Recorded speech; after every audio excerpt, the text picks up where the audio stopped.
नमस्कार दोस्तों हम बात करेंगे केजरीवाल के जो रिहाई हुई है, क्या वो उचित है या अनुचित है। सबसे पहले तो मैं केजरीवाल के फॉलोअर्स, केजरीवाल के जो सपोर्टर हैं उनसे, आम आदमी पार्टी के, मतलब ना कल पटाखे छूट रहे थे दिल्ली में। केजरीवाल ऐसा लग रहा है ना कि कुछ मेडल जीत के केजरीवाल आए हैं। मतलब समझ नहीं आता है कि ये जो आम आदमी पार्टी के जो सपोर्टर है उनकी आईक्यू क्या है। एक तुम्हारा बंदा चोरी के केस में जेल में गया है, शराब घोटाले में, और वो भी छोटे मोटे घोटाले में नहीं, 100 करोड़ से ज्यादा के घोटाले में जेल में गया है। और ईडी ने बहुत सारे ऐसे प्रूफ दिए हैं कि अरविंद केजरीवाल ने 170 आईफोन डिस्ट्रॉय किया है सबूतों को मिटाने के लिए। और इन सब जुर्म साबित होने के बाद कोर्ट ने ये कहा है कि तुम चोर हो, तुमने चोरी किया है, लेकिन हम तुम्हें 20 दिन के पेरोल दे रहे हैं, आप जाओ चुनाव प्रचार करो और फिर 2 तारीख को आके हमारे यहाँ सरेंडर करना। तो इन लोगों ने उसको मतलब ऐसे ले रहे हैं जैसे कोर्ट ने इनको बाइज्जत बरी किया है।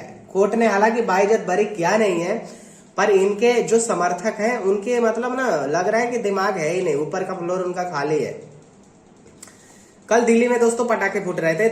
आप जानते हैं कि दिल्ली में हर बार दिवाली के टाइम पे पटाखे बैन हो जाते हैं, तो दिवाली के पटाखे से इनके प्रदूषण होते हैं दिल्ली में, लेकिन केजरीवाल के आने से, पटाखे फोड़ने से, उससे इनको ऑक्सीजन मिलता है। तो सबसे पहले तो दोस्तों बात करेंगे, कोर्ट ने ये कहा, कोर्ट में ईडी ने कहा कि मतलब अरविंद केजरीवाल को जमानत का हर मतलब ईडी ने विरोध किया। जो एडवोकेट थे वो बोल रहे थे कि बाहर निकलेंगे तो सबूतों के साथ छेड़छाड़ करेंगे। और जाहिर सी बात है, केजरीवाल जैसा धूर्त आदमी अगर बाहर निकला है 20 दिन के लिए, तो 20 दिन चुनाव प्रचार तो करेगा नहीं। उसके सामने ईडी ने इतने सवाल पूछे होंगे और उसको सब कुछ पता होगा क्या सवाल पूछ सकता है, क्या क्या ईडी ढूंढ रही है, और वो सारे सबूत मिटाने की कोशिश करेगा।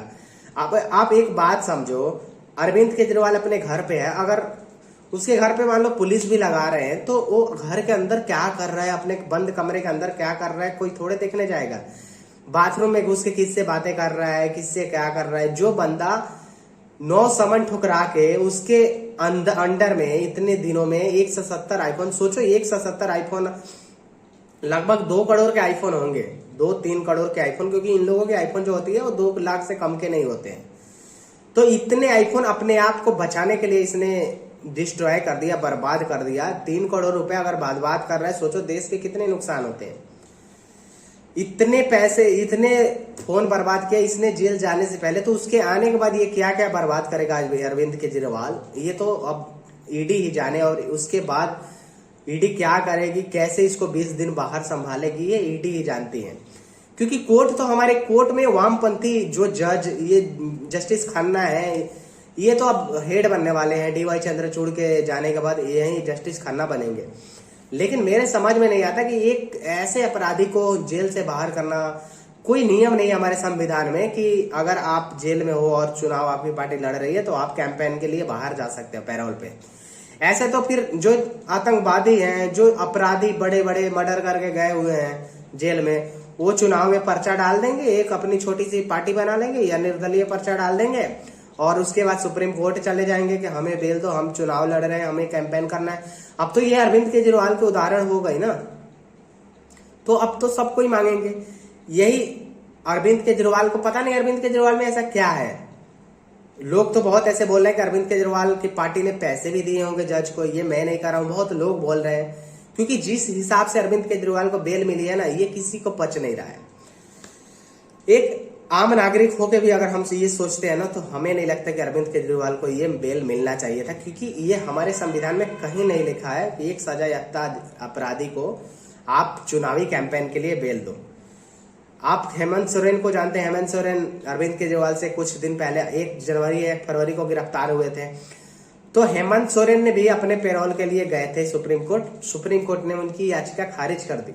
लेकिन सोचो, हेमंत सोरेन जिस प्रदेश के मुख्यमंत्री हैं, झारखंड के मुख्यमंत्री हैं, उन्होंने इस्तीफा भी दे दिया क्योंकि उनपे अपराध साबित भी हुआ और वो जेल जाते इस्तीफा दे दिए। लेकिन ये केजरीवाल इतना धूर्त आदमी है कि इसने इस्तीफा भी नहीं दिया और इसको हमारे जज पेरोल भी दे दिए। बोल रहे हैं कि ये मानवता है, मानव अधिकार। मतलब इसमें क्या मानव अधिकार आता है, मेरे समझ में नहीं आता। किसी के जेल में रहते हुए भाई अपराध किया है, इसमें इससे के साथ क्या है, अपराधी के साथ क्या मानव अधिकार दिखाना। मानवाधिकार मानवों के साथ दिखाना है, चोरों के साथ मानवाधिकार नहीं दिखाया जाता है।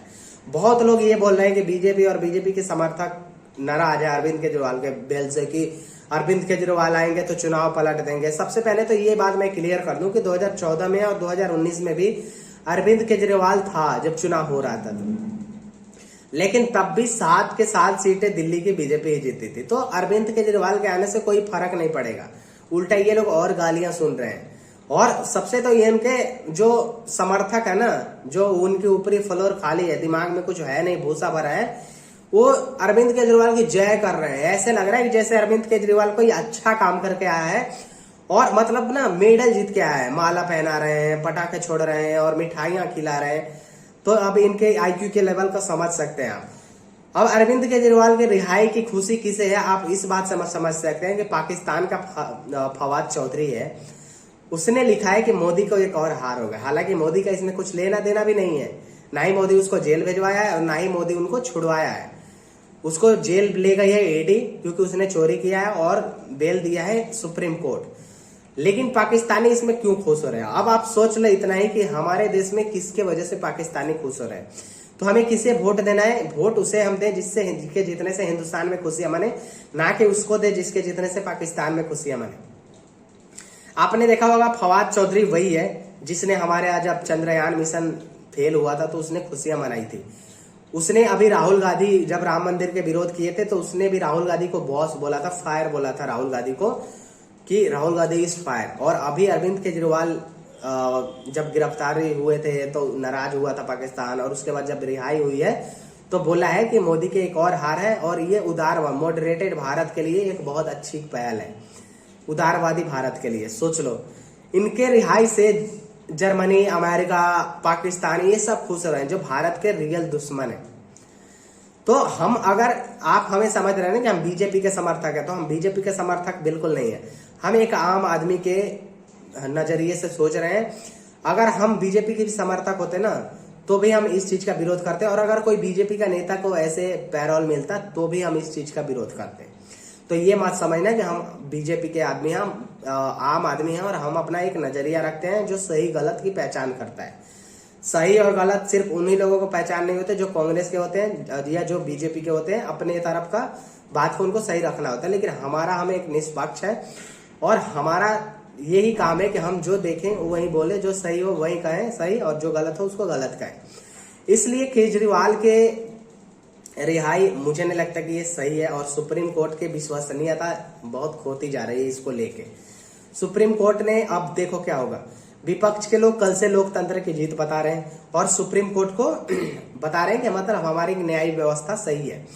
अभी ये काम अभी अरविंद केजरीवाल की रिहाई हुई है, अभी किसी बीजेपी के नेता को रिहाई होगी तो बोलेंगे कि सुप्रीम कोर्ट कंप्रोमाइज हो गया है, सुप्रीम कोर्ट को बीजेपी चला रही है।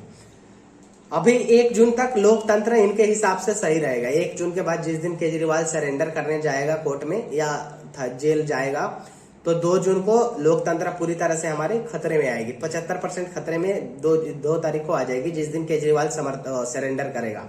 और 4 जून को हमारे देश में पूरी तरह से लोकतंत्र खतरे में होगी, क्योंकि उस दिन मोदी फिर से दोबारा प्रधानमंत्री बनेंगे और उनके लिए, कांग्रेस के लिए ब्लैक डे होगा 4 जून। उस दिन ईवीएम बदनाम होगी, क्योंकि इन लोगों को आप बहुत कुछ मतलब ना, इनके हिसाब से सब कुछ अगर चलता है तो सही है, अगर इनके हिसाब से 1 इंच भी इधर उधर हुआ तो हमारी न्यायिक व्यवस्था कंप्रोमाइज हो जाती है। अगर ये चुनाव जीतते हैं तो ईवीएम सही रहती है, और नरेंद्र मोदी चुनाव जीतते हैं तो ईवीएम पूरी तरह से बदनाम, हैक होती है। तो दोस्तों क्या ही कहें इनके आईक्यू लेवल पे। हम 2 जून को देखेंगे कैसे लोकतंत्र खतरे में, और ये आप देखना, लोग कहेंगे कि लोकतंत्र खतरे में है। अभी तो आप वाले बता रहे हैं कि लोकतंत्र की जीत हो रही है, लेकिन कल 2 तारीख को बताएंगे कि लोकतंत्र खतरे में है। जो भी है हम देखते हैं फिर 2 तारीख तक ये कैसे ईडी इनको मैनेज करते हैं केजरीवाल को। हम तो यही चाहेंगे कि कोई सबूत ये डिस्ट्रॉय, हालांकि ये इतना धूर्त है कि हमें पूरा भरोसा है कि सबूत डिस्ट्रॉय करेगा, क्योंकि अगर ये लेटरिंग में जाके किसी से कोई बात करता है तो कोई ईडी क्या लेटरिंग में थोड़े जाके इसके साथ बैठेगी। तो ईडी को बहुत मुश्किल हो गया है, 20 दिन संभालना बहुत मुश्किल होगा। हम ईडी को बधाई देते हैं और इनके अच्छे के लिए दुआ करेंगे कि ईडी के साथ कुछ गलत ना हो, उनके सबूत डिस्ट्रॉय ना हो, ताकि उनको आगे केस लड़ने में सहायता हो और ऐसे अरविंद केजरीवाल जैसे धूर्त को सजा जरूर मिलनी चाहिए। और ऐसे लोगों को अब हमारे संविधान में एक और संशोधन करना चाहिए कि जो सजा याफ्ता अपराधी हो चुके हैं उनको इस्तीफा देना है। किसी भी संसाधन जो संवैधानिक पद है उससे इस्तीफा देना चाहिए। जेल अपराधी कोई देश नहीं चला सकता, ये कोई राज्य नहीं चला सकता। तो दोस्तों आप लोगों का क्या कहना है वो कमेंट में जरूर बताएं, और मेरा वीडियो अच्छा लगे तो चैनल को जरूर सब्सक्राइब करें और वीडियो को शेयर करना ना भूलें। धन्यवाद दोस्तों।